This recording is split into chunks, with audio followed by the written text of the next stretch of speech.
Welcome back, folks, to continuing coverage of the U.S. Amateur Championship from Strokers in Palm Harbor, Florida.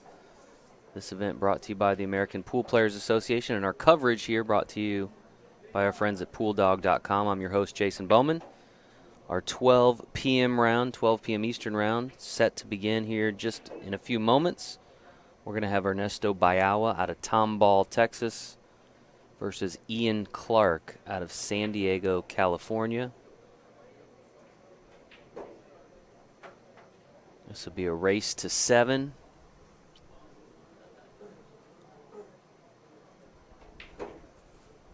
Players are about to lag.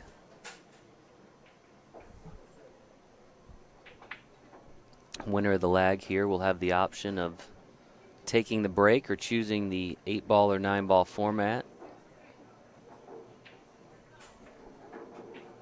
Ernesto wins the lag.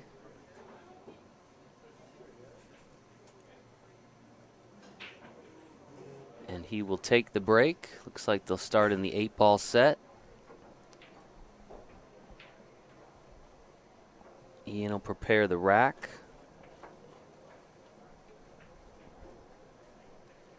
Don't have a lot of information on Mr. Clarke, but I can tell you that he is undefeated thus far in this year's event. Had a first round bye, then a 7-2 victory over Jeff Abernathy, who's a very solid player. Now he finds himself against the former champion, the 2011 champion, I should say, in this year's event, or in that year's event, Ernesto Bayaua. Ernesto is also our reigning 8-ball classic champion. Took home that title last August in Las Vegas. On the 7-foot tables, saw Ernesto earlier in this event against the defending champion Jason Shearman. Ernesto winning that match 7-6. Now he has the break here. Again, both these players thus far undefeated.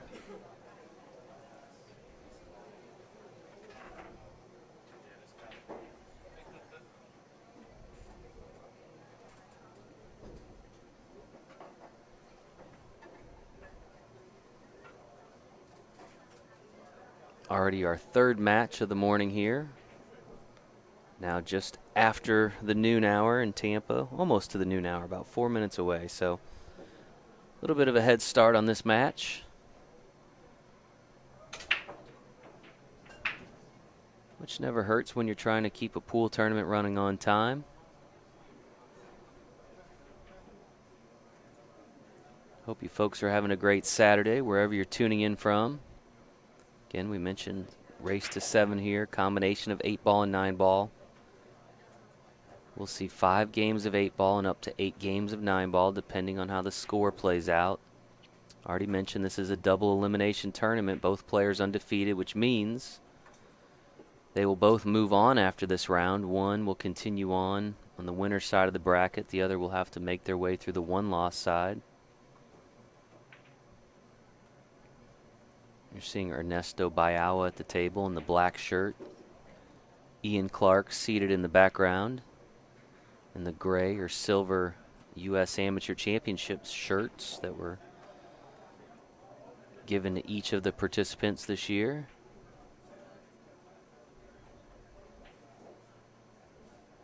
Ernesto, not just one of the best amateur players in Texas, but really in the country.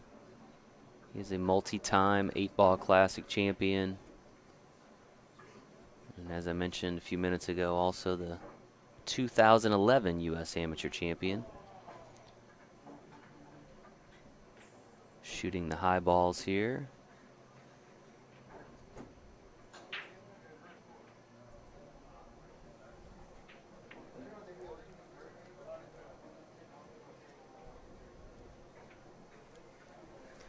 Would love to know a little bit more about Mr. Iain Clarke. If anybody's tuning in, maybe you could enlighten us where he plays, what kind of cue he plays with, all those interesting factoids we generally get on a bio sheet, which we unfortunately did not get for Mr. Clarke.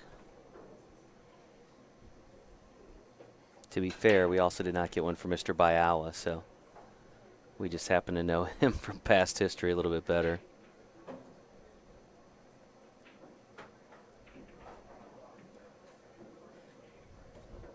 Once again, the match begins in the 8-ball set. I'm not sure that we've had a stream match that didn't start in the 8-ball set.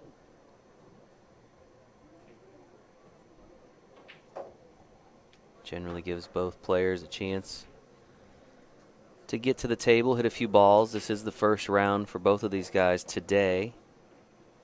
And because we started bright and early this morning, 9 a.m., they would not have had a chance to hit balls in here this morning unless they were here very early before the rounds began.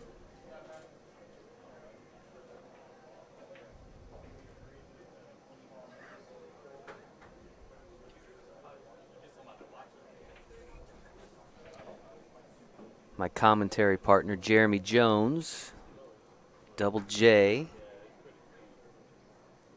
of Team USA, will be here a little bit later. 1:30 round, he should be here. He was here late into the evening last night calling the matches, so he'll be joining me here in about an hour or so.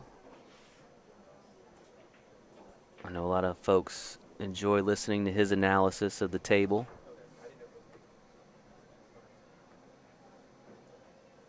So make sure you stick around. Lots of coverage still to come here.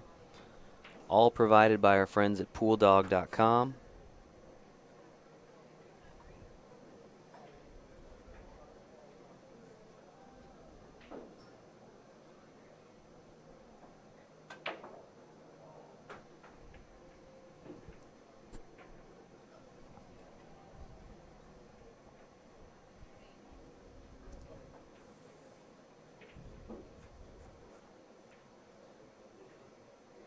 Iain pockets that 7 in the side.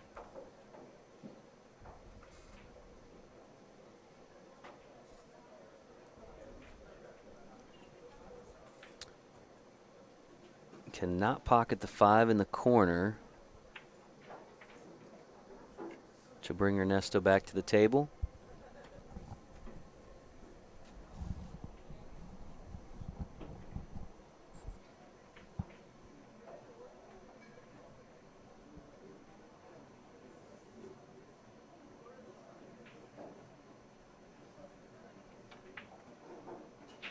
Second full day of competition in the open division of the U.S. Amateur Championship. Kick things off on Wednesday with the women's USAM. That ran Wednesday and Thursday. Our champion, Stacy Bourbeau, Orange, Massachusetts. Watch out. Stacy secured her second U.S. Amateur Championship title with a victory over Rachel Lang. Again, that wrapped up on Thursday. We got the open division started early yesterday morning, continues through the day today, well into the evening tonight, and into the day tomorrow, with the final round tentatively scheduled for 2 p.m. Eastern. Good possibility that would start a little bit later, but if you go ahead and follow us here on Facebook or you subscribe to our YouTube channel, you get a notification when all of our matches go live. So make things easy on yourself. Give us a like, and we'll let the internet and computer gods do the rest.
Ernesto pockets the 10 ball. I believe that was the 10 ball.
9 ball in the side pocket there.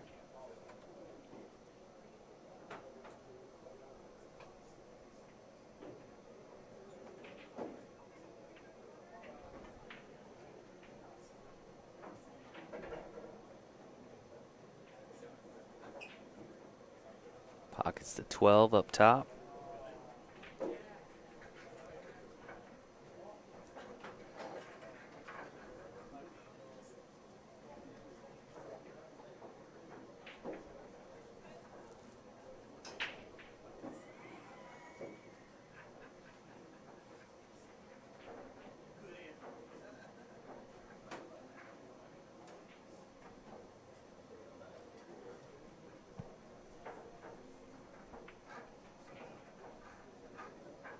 Ernesto pockets the 8 in the side there, takes an early 1-0 lead in this race to 7.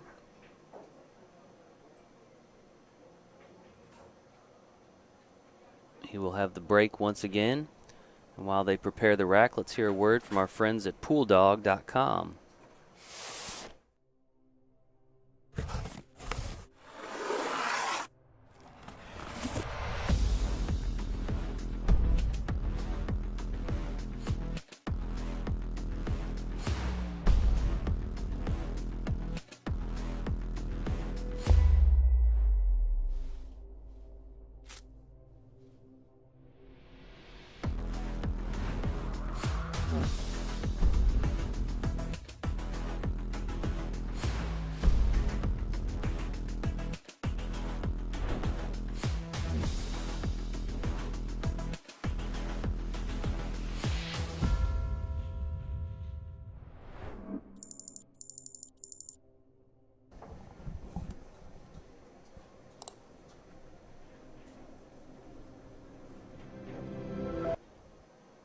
And once again, as you can see, Ernesto anxious to get things underway with the break before we can get back, but it looks like it's a dry break here.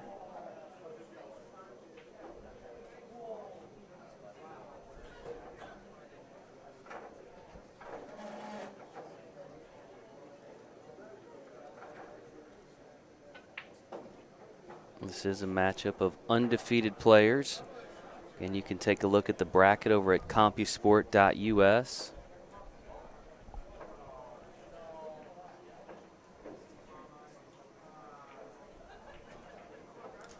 Energy level in the room here has picked up significantly over the last couple of minutes as this 12 o'clock round gets underway. Some of the 10:30 matches just finishing up. And some other folks just waking up and finally making their way down to take in all the action. If you're here in the area, feel free to come down and check out these fantastic matches. This is Iain Clarke here at the table. Pockets the 2 ball.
All right, so I got a guest joining me in the booth here, folks. Chuck Ritchie, one of our participants in the event. Welcome, Chuck. How you doing? I'm doing good. How are you? I'm doing pretty good. Somebody's already out. Oh, well, so you're not doing that good. You're doing good, but not that good. Going to take in this match with me, Chuck. We got Ernesto Bayaua and Iain Clarke. This is Iain at the table.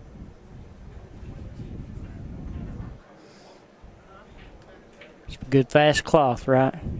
I'm from Hickory, North Carolina, so you have to excuse the accent.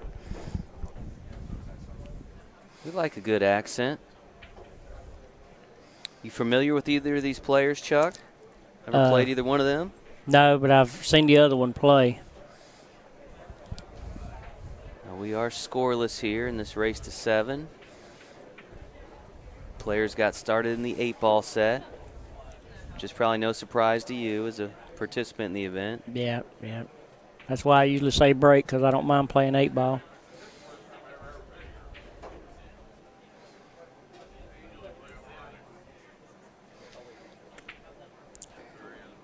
This guy's work cut out for him here. Yeah, feel free to tell us what you're seeing at the table.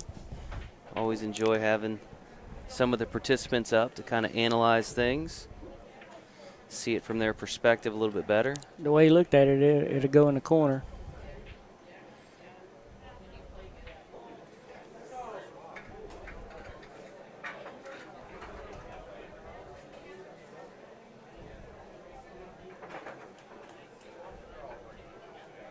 Going to rethink that a little bit.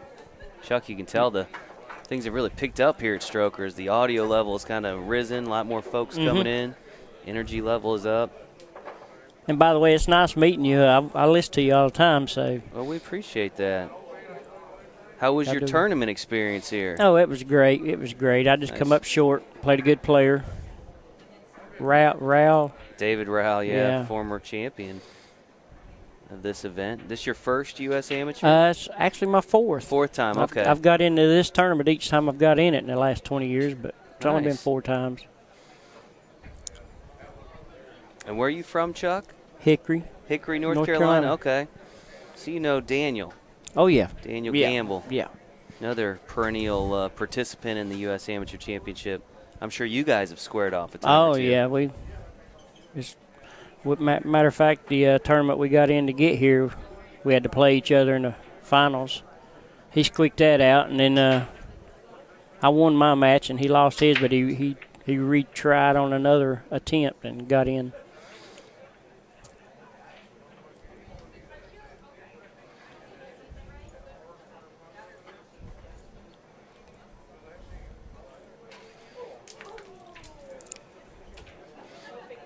Ernesto's in the driver's seat.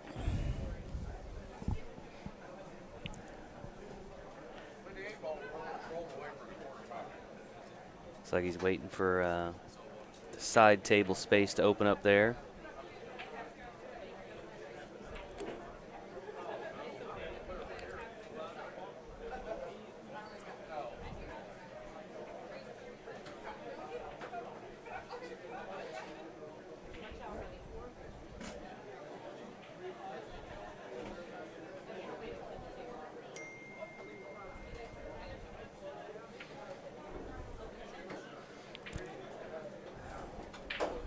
He's got all kinds of options here.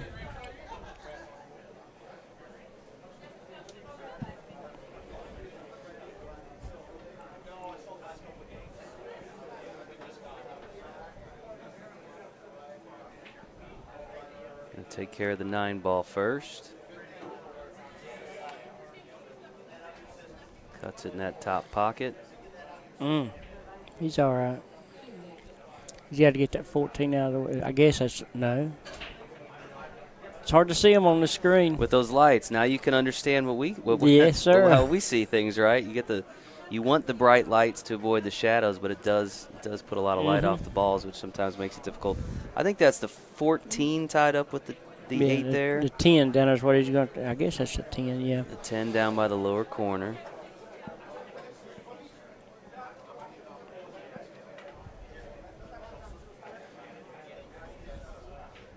Pockets that 10 ball.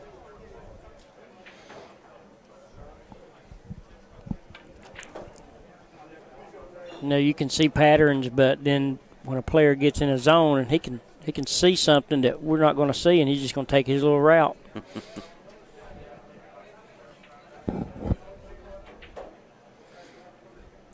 Eases that ball into the side pocket.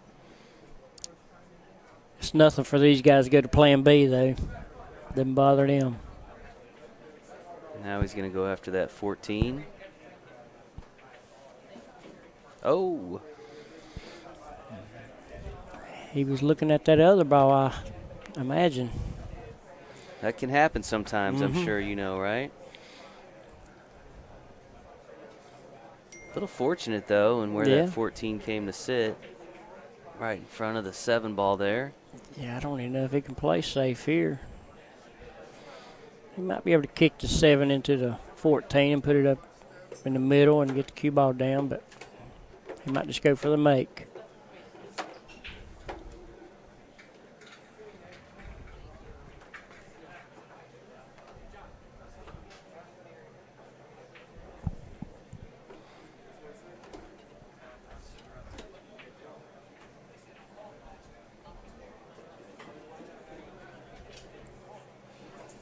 Yeah, these tables are playing immaculate.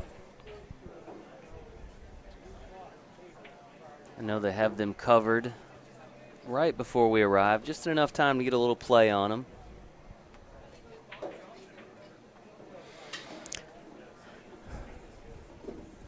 All right, so we got that 7 ball out of there, but looks like Ernesto's got a shot on the 14. Yeah. Should be the toughest shot he has to take.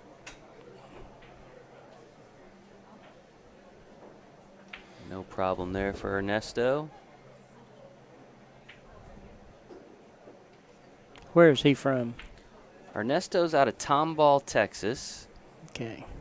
His opponent, Iain Clarke, here is out of San Diego. So we got a Texas-California showdown. As Ernesto points to the corner he intends to pocket the 8 ball.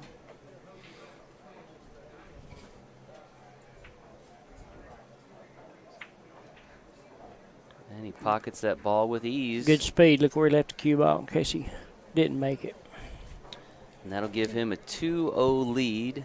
Again, this is a race to 7. We're going to see 5 games of 8 ball. That'll drive some players out of their head playing 8 ball when they want to play 9 ball and let their stroke out. So what is your preference when you win the break or the lag? Do you generally take the break, or do you prefer the format? I really want to play 8 ball first because it doesn't bother me, and and I want to break too. So most times if I just say break, they're going to play 8 ball. Right. So it works out great for me. So you stick with the break. Yeah.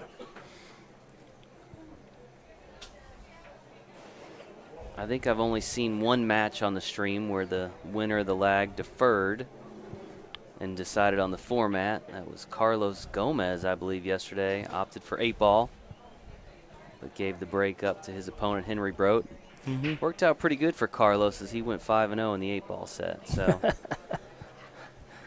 he doesn't mind 8 ball.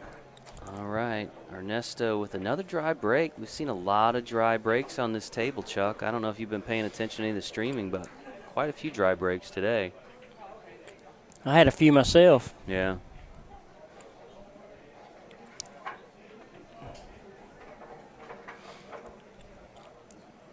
Did you play this morning? Yeah, I just got through at 1:30.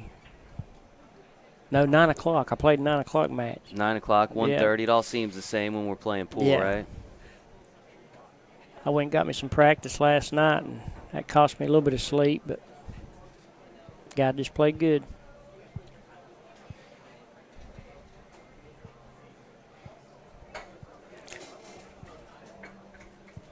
I like to say I'm Lucky Chucky, but I met Lucky Billy this morning.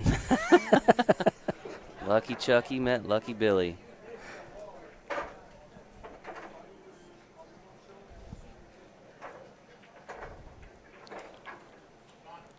Well, having been here before, I mean, what's your assessment of this year's field in terms of talent level? Better than you've ever seen? On par? Haven't really got to watch a whole lot. I've been worried about me, but now that I'm out, I'm gonna, be. But I know a few of the players, and you're always going to have the cream of the crop. You know, you got some gamblers that think this is a joke, but you know, you get to win entry fee and to the big dance. So that's worth it all. I think we had about 2,500 people attempt to qualify for this year's U.S. Amateur Championship. So, like you said, just getting here is a huge victory.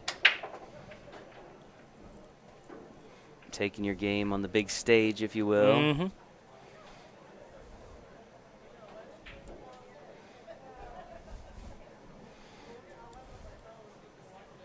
Iain Clarke at the table here, looking to cut into Ernesto's early lead.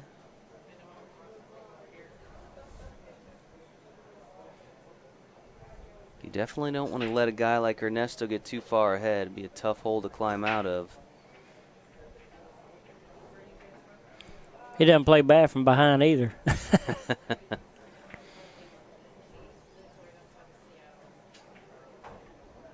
Oh.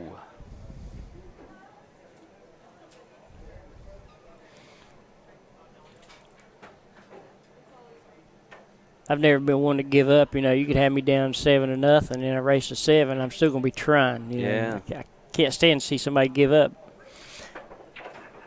We were talking about that yesterday. Just try to stretch it out, extend it, make them work for every ball when you're down like that.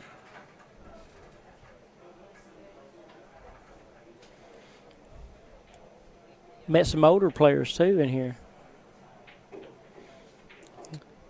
Who's the oldest player here? I don't know offhand. I mean, I know Henry Brote was here, or is here. I'm not sure if he's still in the tournament. Again, that's a perfect time to plug CompuSport.us. We saw Henry yesterday. He is a former champion, a 3-time champion, in fact. Mm-hmm. Let's see. We just saw Zenon Raleigh, one of the older players here, but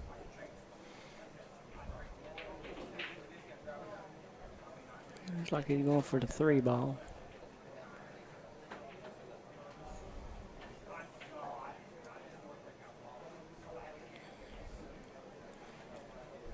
fires that 3 ball in at the opposite end of the table. He was going to have multiple targets right there, so that was a good shot.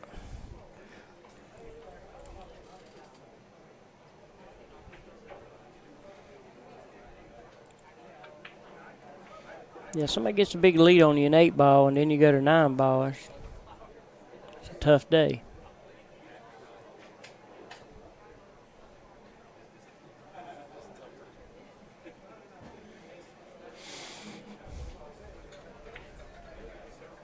Again, if you're looking for the tournament bracket, we've got it pinned here in the comments, but it's CompuSport.us.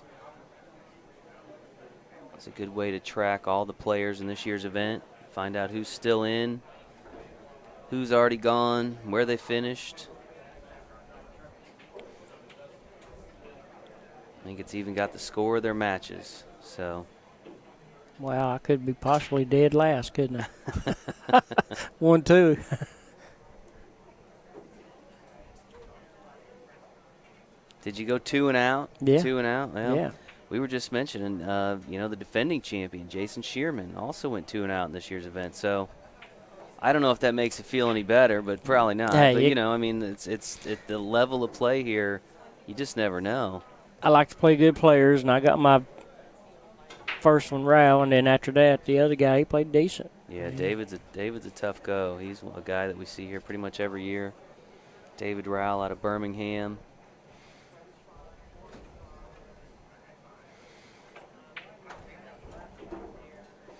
Ian needs to get something going.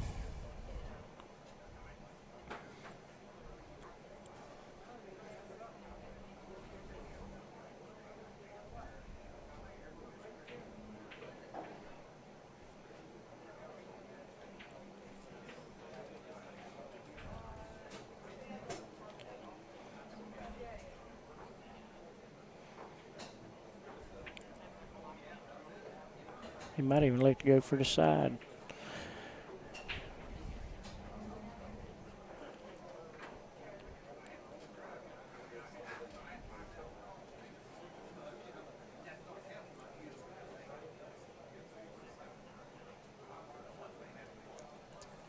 That's what you were looking at, right? He's going to go for that side pocket with the 8 ball. Mm-hmm. Draw within 1 game of Ernesto. No problem there. We'll see Iain with his first break of the match. 3 games deep now in the 8 ball set. 2 to go.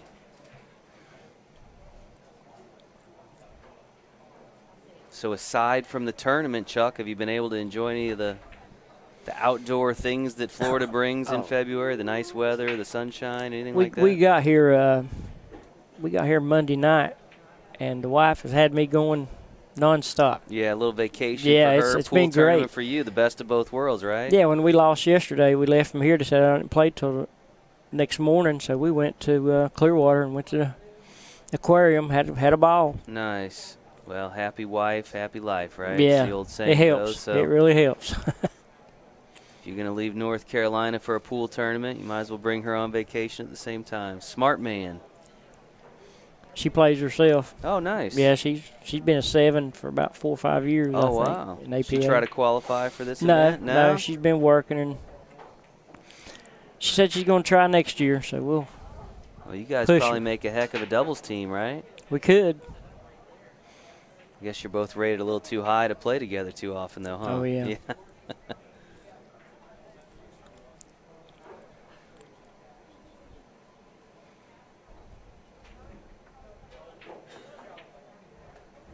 Somebody's asking about the skill level of these guys. Don't have their skill levels. Of course, we don't use any kind of handicapping at this event, but I know Ernesto is a 7 and a 9, an 8 ball and 9 ball, respectively.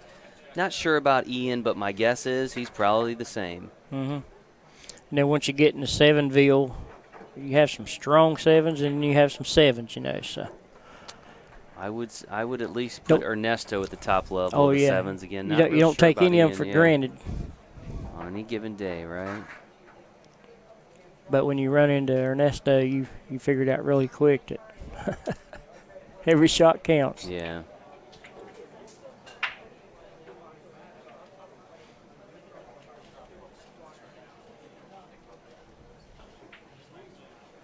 Well, Jeremy and I were talking yesterday, the margin of error, it's kind of like you see it, if you ever watch the Moscone Cup, right? It's just a little bit here and a little bit there, and it makes all the difference. I mean, it's very similar here. Oh, yeah. You rattle a ball here or you miss position there, and suddenly it's a 3-point swing. And you're fighting for your life. I lost my second one, Hill, and the guy, he shot soft like I do, and he lucked 3 different balls in, shooting soft, so it can happen. They were big moments. But he came with his game when he had to, so Yeah. you got to take advantage of it. Any learning moments for you in this year's event? I know a lot of folks like to try to learn from their losses. Anything you're going to take away from this event to work on or improve upon? Check the rack. Check the rack. Well, at least you got something to take away from it. Check the rack.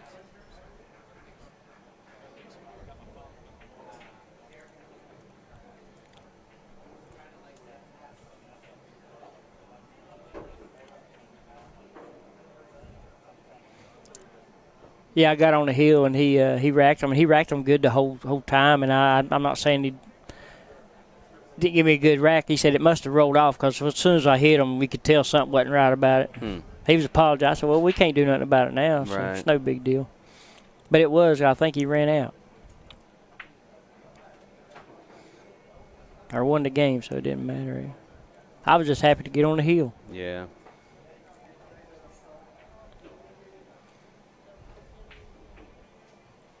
We'll have rounds continuing throughout the day here at Strokers. Final round will be tonight at about 10:30 p.m.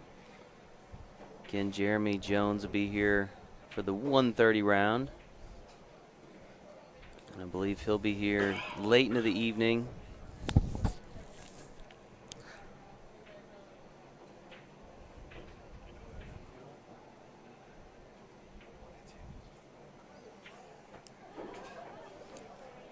Meanwhile, Ernesto Bayaua looking to stay undefeated.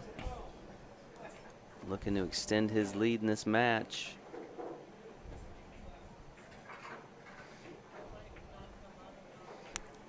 I'm going to give a shout-out to my wife, Renita Ritchie. Absolutely. She,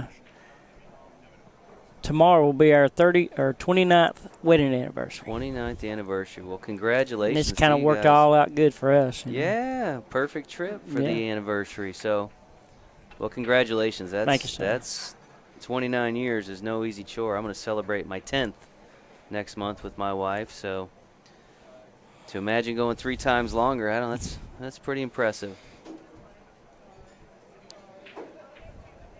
Glad you guys could enjoy it down here in this beautiful environment too. Yeah.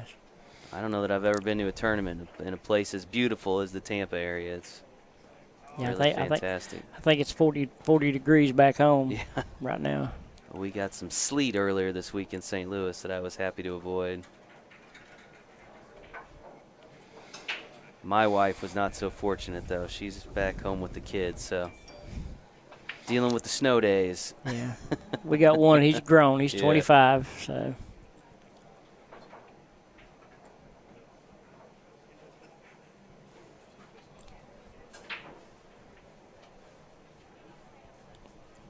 Ernesto looking at that 10 ball there.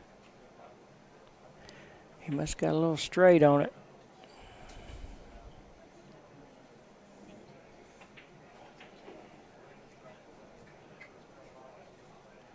Just enough. Turns his attention to that 8 ball. Uh-oh.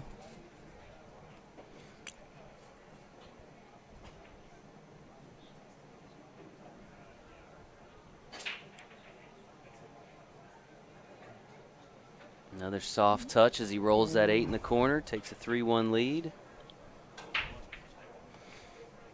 No panic in his stroke, are there? Not that I can see. No. Not at the moment. Again, if you're interested in competing in next year's U.S. Amateur Championship, the entry window is now open on our website.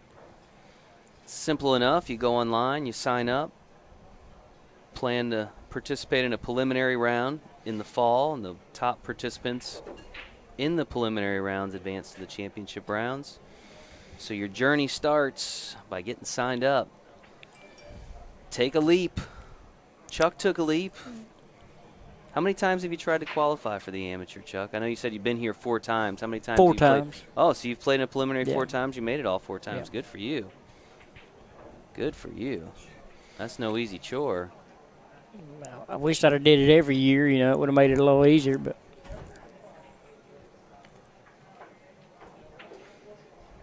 I've always worked, so now that I'm getting ready to retire, it's kind of changing around. There you go. A little more time for pool.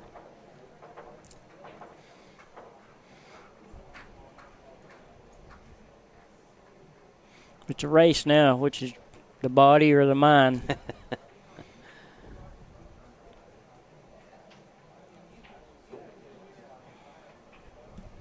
Now, when you come into an event like this, I mean, do you have goals for yourself? Do you come in saying, I'm going to win this event? Do you come in saying, I used to when I was younger, but now I just want to play good. Yeah. If I play good, you beat me, I'm fine with that. But when you don't perform or mental lapses, you know, it really gets aggravating. So you have to.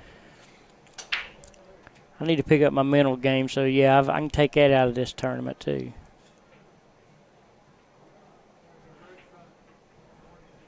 I just got certified about 2 months ago to teach billiards, so that's something to fall back on too. Good for you. Little second career, little post-career career, huh? Sharing the knowledge you've acquired over the years. Yeah, I don't mind doing it anyway. You've probably already done that quite a bit over the years, I'm guessing. Sure if you're have. playing in league or anything else where you're trying to educate some newbies. My instructor that I had that helped me out, Steve Jennings, he told me, he says, let me save your marriage and teach your wife how to play pool. Yeah. I knew exactly what he was talking about then. Well, it sounds like he's instructed her pretty well. She's a 7 now herself. You guys probably have some battles. You and your wife play each other here and there? It can get rough. Yeah. If she's going to beat somebody, she might as well beat me. That's one of the things I really love about the sport of pool is you can enjoy it with your wife, your significant other, your kids, Yep. family, friends. It's it's a really inclusive game. It's not about the biggest or the fastest or the strongest. You can enjoy the game with someone you don't even know because you meet them in a tournament and.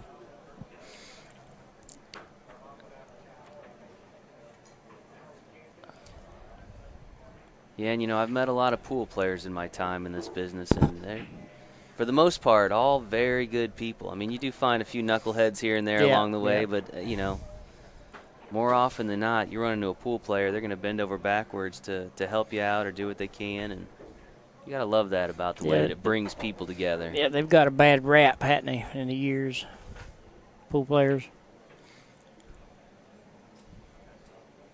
Yeah, I feel like I've been with APA over 20 years. I feel like I've really seen that change since the time I came in. The sport has really been legitimized in a lot of ways, cleaned up, if you will, from kind of that perception of the backroom gambling. Events like the U.S. Amateur Championship really going a long way to kind of change that image. Yeah, you got people in it now with bright eyes, wide open eyes looking at it, 2 or 3. Going to Vegas, I mean, that's just something else for them to look forward to. Have you been to our events in Vegas? We've been 8 times. That's quite a scene out there, isn't it?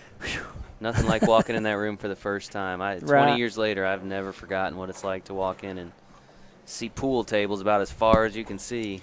What got me was the heat. When you're outside and it's 111 degrees and you're thinking, wow, this is bad. But I'm from where it's humid, so it was nothing. You take off walking, you still didn't break a sweat. And you step inside the casino and it's 68 degrees. Yep. All right, Mr. Clarke pockets that 8 in the side. Again closes the gap to 1 game in this race to 7. That will finish off the 8-ball set. Turn our attention to the 9-ball. Can see up to 8 games in 9-ball, depending on how the score plays out. Going to let their strokes out now. So you have a preference? I think you said I know you like playing 8-ball in this format first, but if you're just playing one or the other, do you have a preference, 8-ball, 9-ball? I tend to stay with 9-ball. Okay. Yeah. Is it the pace of the play that you like, or what is it about the game of 9-ball that speaks to you? Really, billiards as a whole gets, I like 3 cushion, straight pool, 1 pocket. But in this format, 9-ball, you can kind of control things a little easier. They can get up there and get shape on another ball if they didn't want. Yeah. 9-ball, you gotta rotation pool's a little different. Well, I can tell you from a commentary standpoint and a viewership standpoint, we always appreciate the pace of the 9-ball match. You do have a safety battle every now and then here and there, but usually moves a little bit faster than the 8-ball. Where did he get there on the break? The 7, the 6. Yeah, I think they went to 7-ball years ago trying to move it on, But A 4-ball maybe there too? 3 balls he on made the 3 break. balls. Nicely done. Yeah, got the 4-ball as well. See any problems here for Iain? Good opportunity to tie this thing up. Probably the first shot's his toughest shot. Now that problem is solved. 5 to 8, I guess I prefer to shoot it in the same pocket. Some people just will shoot it down the other way, but.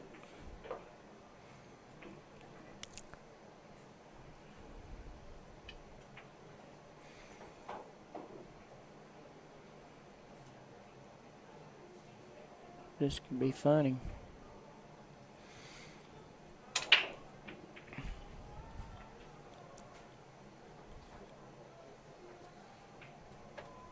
I think when you get older, you stay away from the long shots. At least I do. Especially on the 9-foot table, right? Now he came back up. That's what I would have done. I wouldn't be scared to go short side here.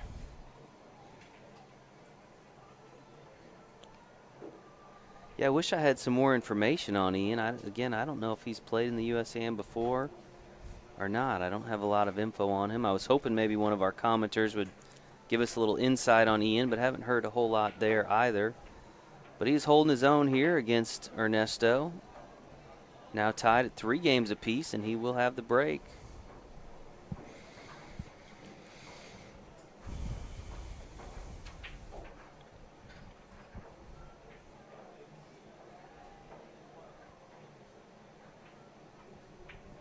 All of our coverage brought to you by our friends at pooldog.com. Next time you're in need of a cue stick or cue case or any billiard accessories, make pooldog.com your go-to. Appreciate all their support, not just with the coverage we provide of the U.S. Amateur Championship, but all of our events. They are our presenting sponsor for the Pool Player Championships, the World Pool Championships. Of course, they got their namesake on the finals arena out there in Vegas, Pool Dog Arena, where everybody strives to get to. All right, so he follows up a Dry 3-ball break. break with a dry break. That's right. He broke off the rail. Bottom rail.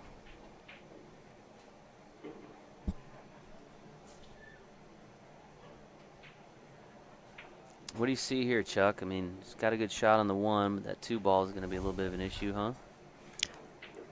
Yeah, he's probably going to try to come back out and get him a good cut, because I don't think he can go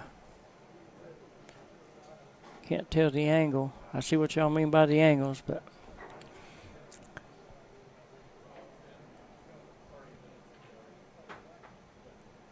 well, he can. I believe he can follow it and come off that rail and come out and bump that 5-ball maybe. Get on the other side of it. Here we go. He got his cut. Nice.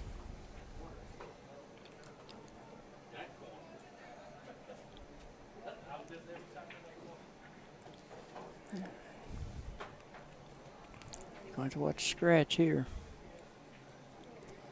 He might play safe. That he does. Hides the cue ball behind the 6 there.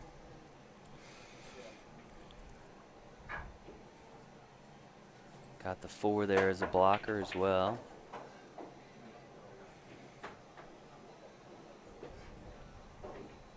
Iain will have to navigate a path to that 2 ball.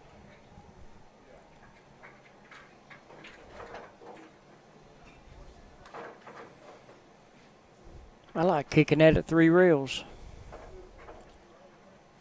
Long rail, short rail, come in behind it.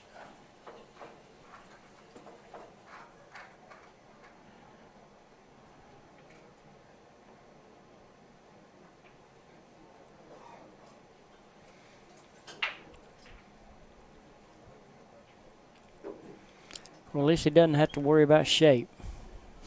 He might get snookered, but it's in the hole.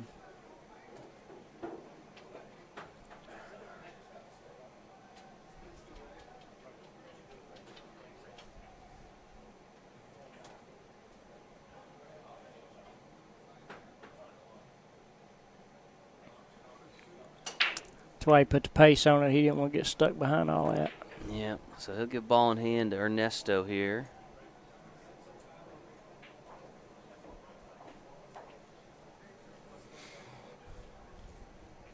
After a well-played safety by Mr. Bayaua.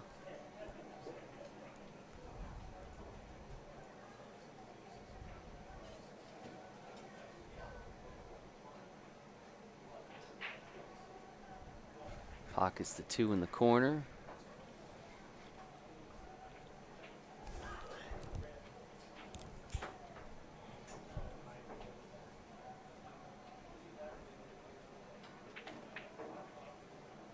Drops the 3. You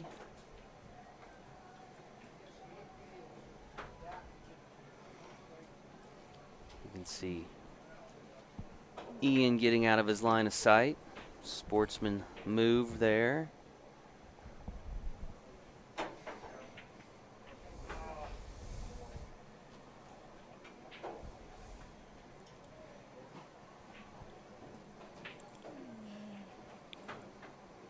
You just need to draw it back a little bit, play it in the side. If it comes up short, he's got the corner.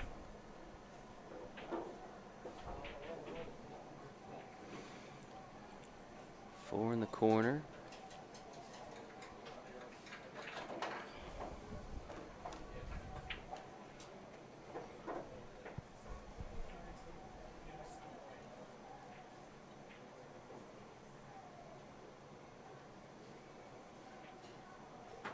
Cuts the 5 in the same corner. I'm guessing he's going to head that same way with the 6. And he's right back where he's at now, or close.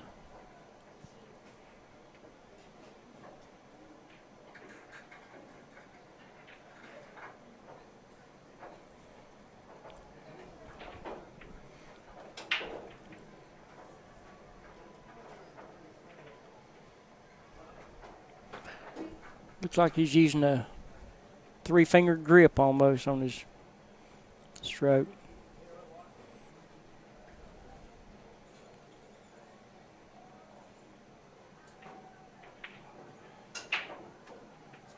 Just laying in his hand.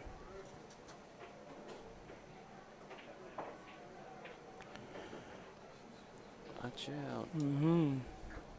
8 in the corner, now onto the 9. Should give Ernesto a 4-3 lead. And it does. He will once again control the break as Iain Clarke prepares the next rack.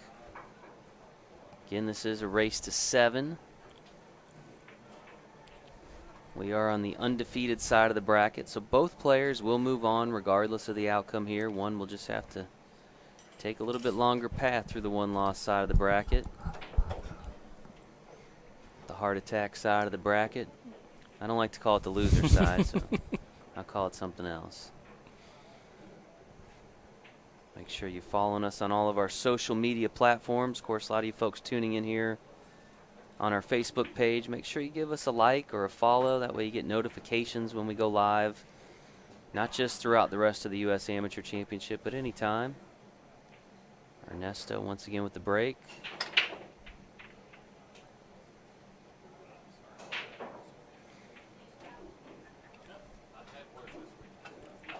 He rolled in for nothing to go. Another dry break in the 9-ball set. They scattered good too. Iain will have a shot on the 1-ball. Try to figure out how to leave himself in position for the 2.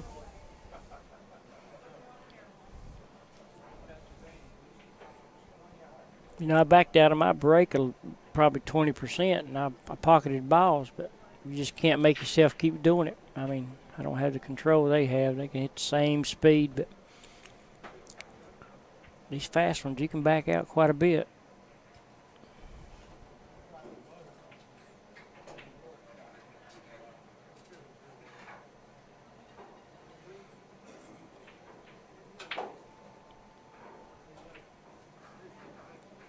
One ball in the corner. As Iain Clarke looks to once again draw even with Ernesto Bayaua.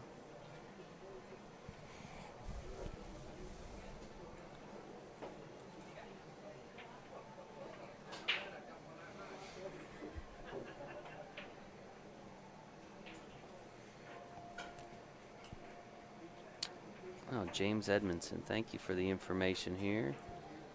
Said this is Ian's first time at the U.S. Amateur Championship. That was from one of his teammates back in San Diego.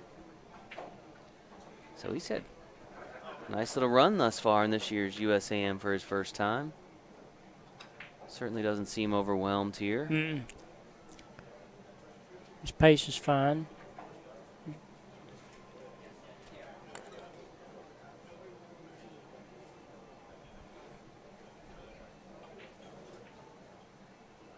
Uh-oh.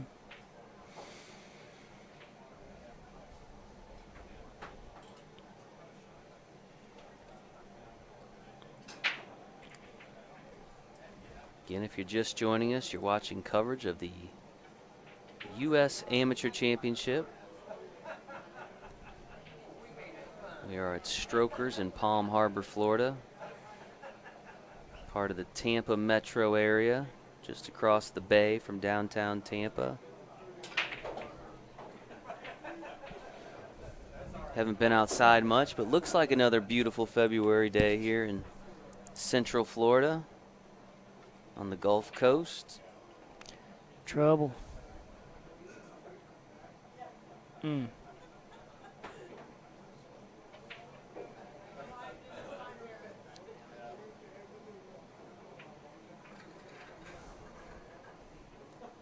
Not the leave he wanted on that 6-ball for sure.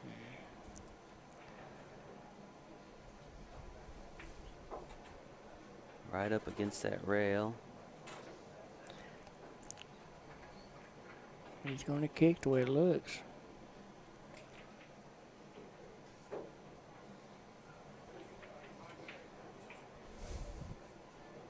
I would rather jump it and then stop for the bank. You're going to kick safe. Maybe that's why I'm on the sideline. You gonna get a little lucky? No, not quite. All right.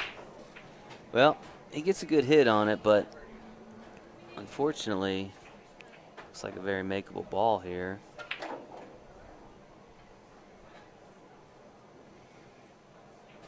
Ernesto grabs that bridge.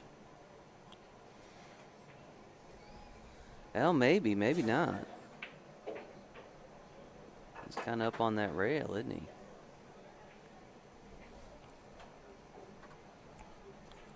Oh, I guess there's a little space there.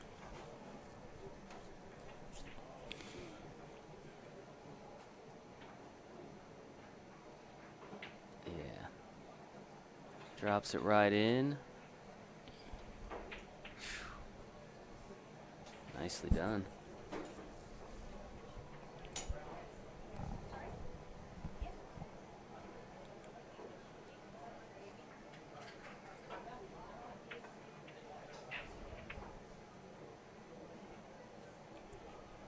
So, Chuck, how long are you sticking around Tampa for? How long are you in town? Well, I stay guess throughout the tournament and then head home? I know we'll be here tomorrow, so probably leave tomorrow evening, I figure. Whenever she says. Smart man. I can see why you've been married 29 years. Oh. Well, kind of an uncharacteristic mistake there by Ernesto. Rattles that 7-ball in the corner. Good chance now for Iain to draw even at 4 games apiece.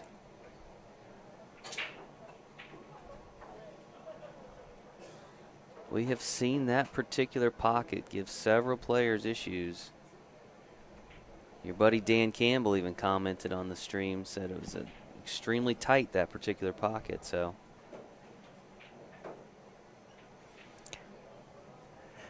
It's a good thing to know, isn't it?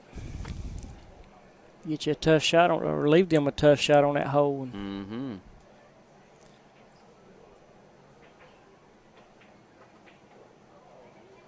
Iain's going to take advantage of the mistake.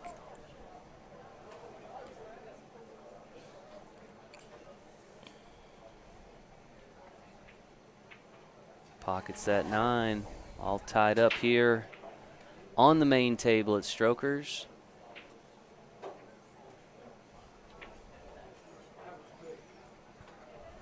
Make sure we give a shout out to the folks here at Strokers too, taking great care of all of our participants.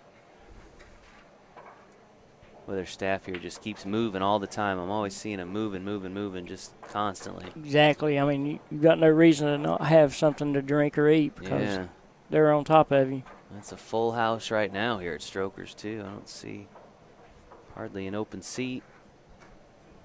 All you TikTokers out there, mentioned this earlier, go find us. We're out there now. APA Pool is on TikTok. You're going to love the content we got planned for you. Several of you have already started following our page this morning. That's like the thing now, Chuck. Are you on TikTok? No, sir. Not yet. Not yet. You're not. Yet. I got to admit, I just got on there myself, but it seems to be all the rage. The little short videos. Yeah, I don't think they can put you in jail, can they? Not yet, anyway. All right. Look at this. Several balls on the break. Gets kind of tucked in behind that 2-ball, though. 2 balls on the break. The 4-ball. And the 5-ball.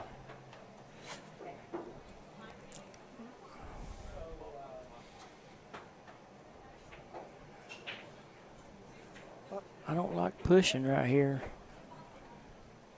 If he can massage just a little bit, and that's a shot. It looks like he's going to kick. It's a good question from Jerry Dunn asking if February, March is the new calendar spot for the U.S. Amateur Championship. Of course, this event was traditionally held in early November every year. Mm-hmm.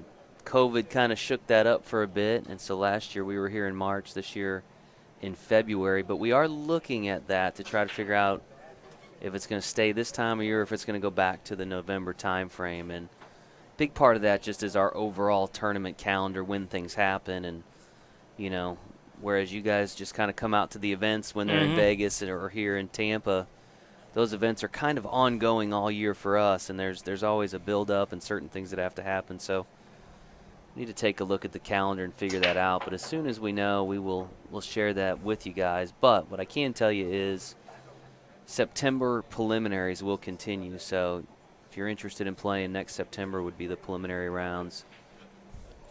And if there's an opportunity to open up another qualifier window, which we've been able to do the last couple of years, we'll try to do that as well. I know that's been real popular with the players. Well, particularly those that don't get qualified in the first in the first round of preliminaries, right? A little bit of a second chance. So Yeah, I told my wife she needs to get in the first one she can, and then if she doesn't qualify, try again. That would be a benefit of potentially moving it back to November, too, the opportunity to get that second window in. What a safety.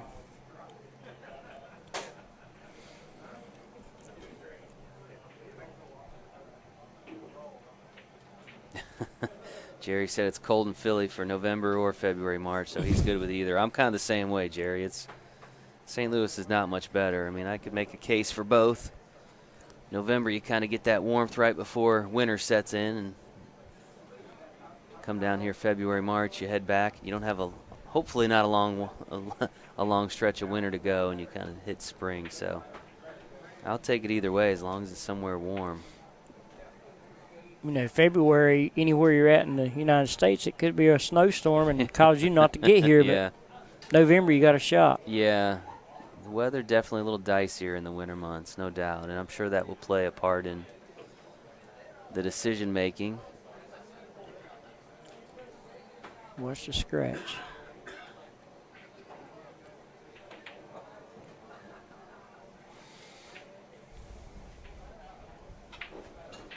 He got a hit on the 1.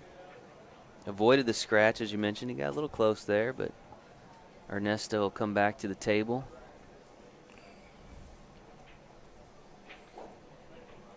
Try to put that miss behind him from the last rack. Ernesto usually pretty good about that. The best players are. Yeah, he played a great safe his last shot, so he's probably going to stick him right here.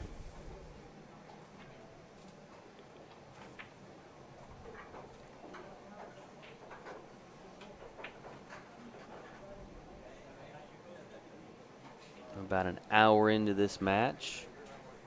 12 p.m. round. Got started just a couple of minutes early. Our next round will be 1:30 p.m. Eastern. I don't have the information on exactly who we'll see on the stream table.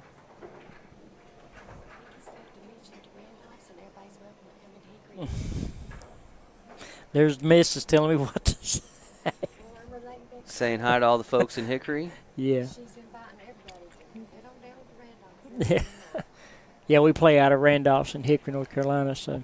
All right, that's a pool room there in Yes, Hickory, sir. Randolph's.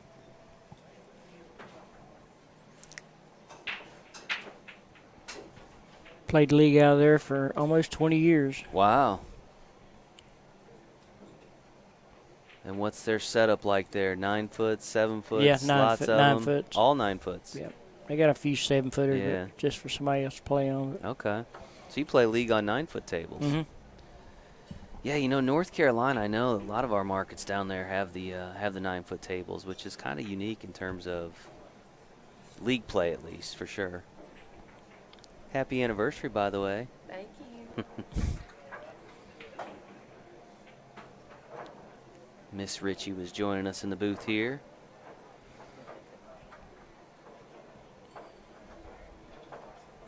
We got to get you trying to qualify for this event too, don't we? Yes, I will. I'm playing in it next year. Nice. All right, Iain Clarke with the bridge here.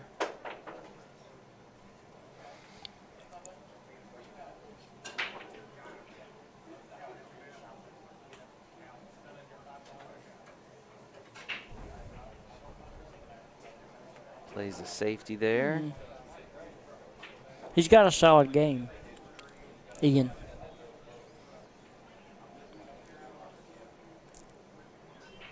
I like what I've seen from him thus far. Yeah, I mean, when you're playing Ernesto, you don't really get to show what you got because you're battling, Yeah.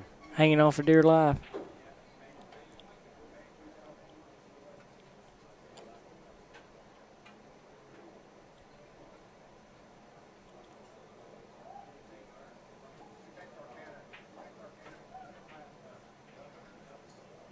Oof.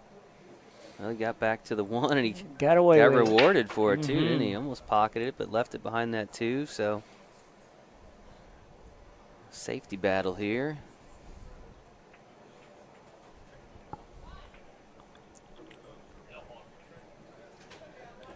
Now we get to see how he responds. So, some people can't overcome that.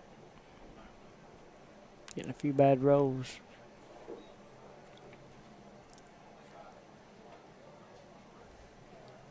Old Chuck Bullwinkle says hello. Bullwinkle. Bullwinkle? Okay, yeah. You know Bullwinkle? David Benfield.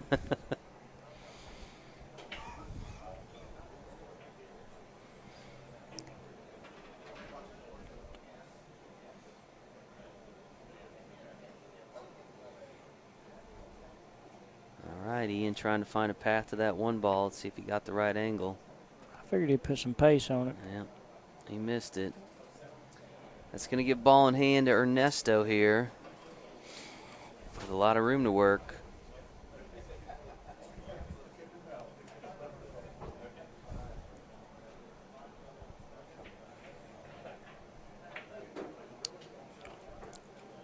Antonio asking about Brandon McLeod. If you go to CompuSport.us, it's actually, the link is actually pinned here in the comments section below. You can click right there and see how Brandon's doing, or has done if he's still in the event. Ernesto pockets that 2 in the corner.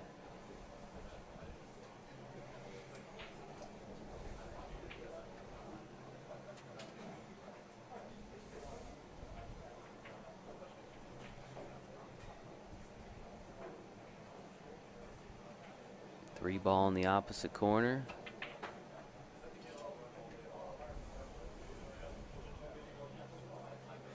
I guess the 7 passes the 8.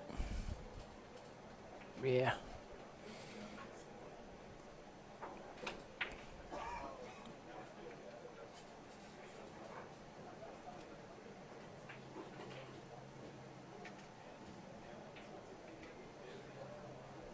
Oh, about to find out right here. I could tell the way he looked at it and didn't take but a second to Yeah. figure it out. So.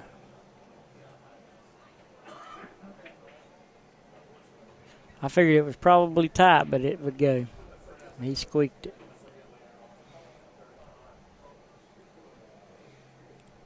In these short races, you get a roll like he got just now and got ball in hand out of it. That's brutal for Ian.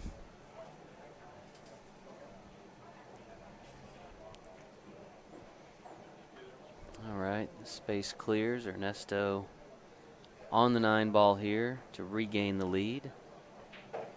Fires it in that corner pocket. Now up 5-4. 2 games away from advancing on the winner's side. Iain still 3 games away.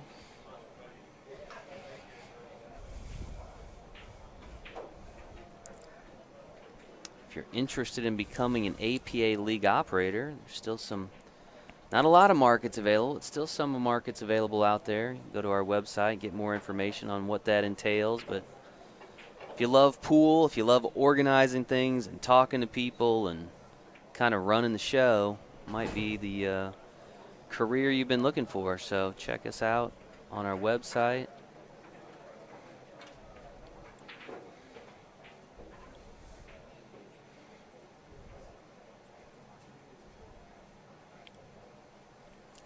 Yeah, I think Hickory's represented by 4 players here today. Wow. Jeff Abernathy, Clint Clarke, Daniel Gamble, me.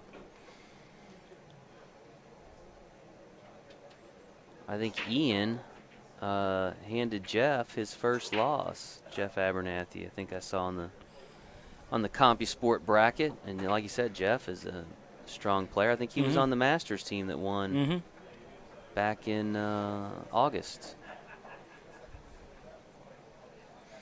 That's a name you hear here pretty much every year. Yeah, he lives probably 2 miles from me. Known him since he was probably 10, I guess.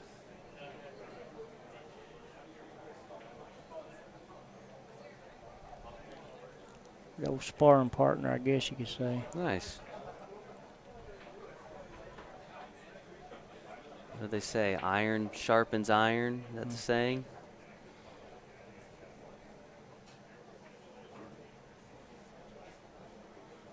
I see pockets of the country like that where talent pools of players come out of. You know, the Birmingham, Huntsville area of Alabama is another one. The Chicago area of Illinois. Oh, yeah. Anytime I play anybody in APA or, Vegas or whatever, if they're from Chicago, I know they could play.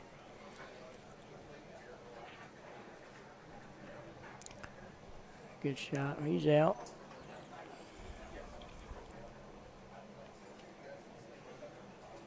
Oh, Hillbilly Bryant came from our hometown. Charlie Bryant. Yeah. Down in Texas now, right? Mm-hmm. Been a while since I heard that name. Well, Ernesto, break and run there, right? Very quickly now on the hill.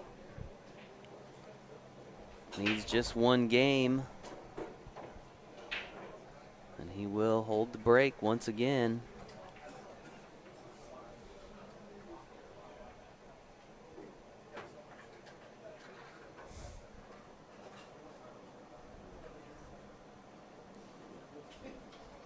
$119 players in this year's U.S. Amateur Championship in the Open Division. We had the women's division wrap up on Thursday evening.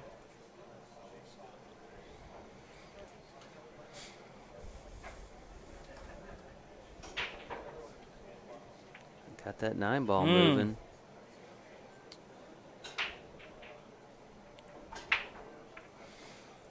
He pockets the 2 on the break. This could be a short game. You can see the 1 ball. And you can see the 3 and the 9 down towards the other corner. He's already kind of looking at that.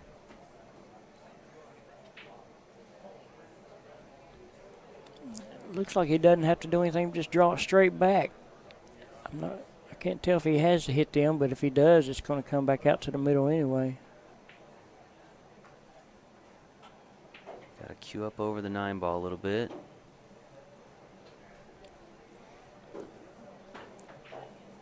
Yeah, 3 or 4 feet. Come on. It's not a bad shot.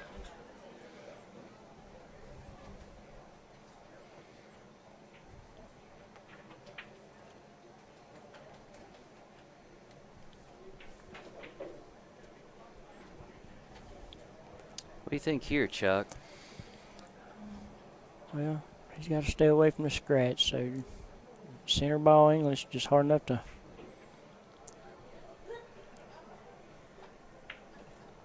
He's going for the 9. Might make them both.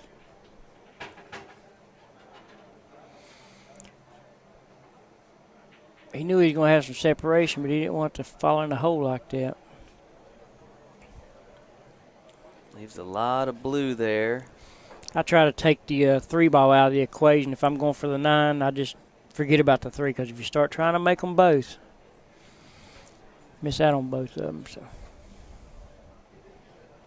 Ian's back in the game.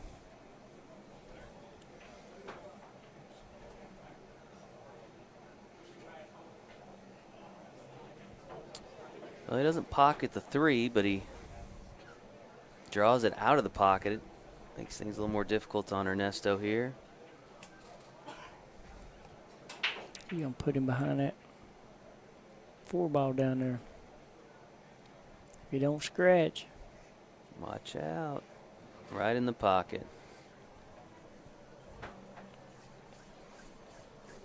New life now for Mr. Clarke. He's got 7 lives left. Take advantage of it.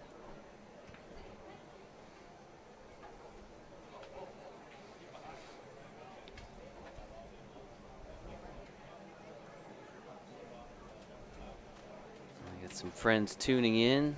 John Amelsberg, good to hear from you. One of our league operators, another league operator. Jim Cavender up in Michigan. Hope you guys are all doing well. Look forward to seeing you guys here in a couple months in April out in Vegas for our annual league operator convention. Been a couple years since we've been able to get our network of league operators back together.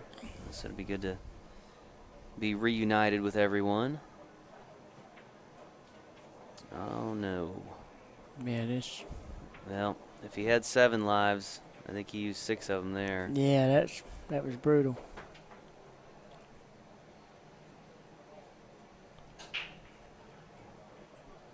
His tables are fast. You start thinking about it. Next thing you know, you'll slow roll something. And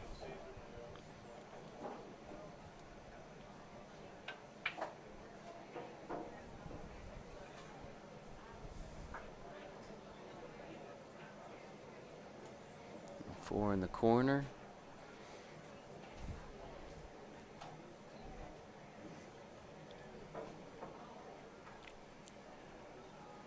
probably play a 6 back down here in the bottom right corner. 5 in the side there. Oof.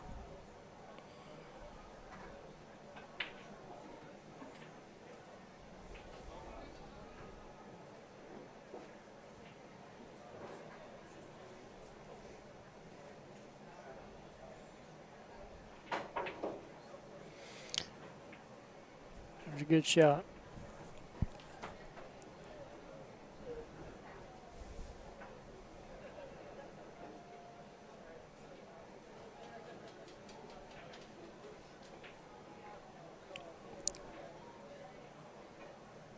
Probably the 8 in the side. Getting all over it.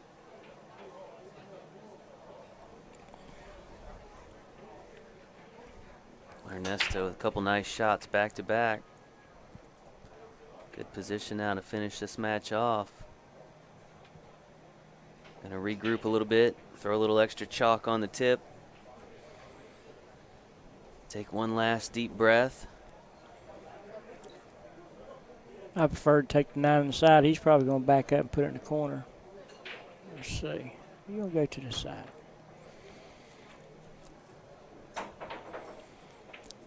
Ernesto being Ernesto.